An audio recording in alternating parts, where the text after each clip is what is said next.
Егер сіз қалада тұратын болсаңыз, онда сіз білесіз, жаңа пәтер, жартысы қуаныш, жартысы соқыр үміт. Бүгін сол үміт белгісіздікке тап болады. Қош келдіңіздер. Көшу күні ерекшеліктерімен. Жаңа жерге көшу жаңа бастама сияқты сезілуі керек. Қораптар, фастфуд, ыңғайлы төсек. Қалалық пәтерлердің өз ерекшеліктері бар. Олар әңгімелермен сықырлайды, ескі сымдармен ызыңдайды, кейде таңғы сағат 2-де сыбырлайды. Сіз тез арада оның қызықтарын табасыз. Дәлізде жоқ шам, сіздің кестеңізді білетін көрші, драмалық өсімдіктердің өлуіне арналған кішкентай балкон. Міне, өмір сүру жоспары. Ең қажетті заттарды бірінші болып шығарыңыз. Төсек орын, шайнек, жұмыс істейтін шам. Розеткаларды тексеріңіз, түтін детекторларын сынаңыз және шығу жолдарын белгілеңіз.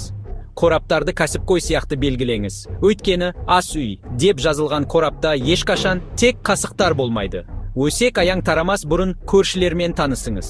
Түсініктеме емес, кофе ұсыныңыз. Кеңістікті өзіңіздікі етіңіз, бір сурет іліңіз, бір шырақ жағыңыз, үй деп айқайлайтын бір плейлист қосыңыз. Егер бірдеңе оғаш болып жатса, сықырлаған есік қалқып тұрған көлеңке үрейленбеңіз. Оны жазып алыңыз, досыңызбен күліңіз, және егер шынымен қауіпті болса, көмек шақырыңыз. Көшу кейін айтатын әңгіме болады. Оғаш үй иесінің хабарламалары. Сіз құтқарған өсімдік, ғимарат хор сияқты естілген түн.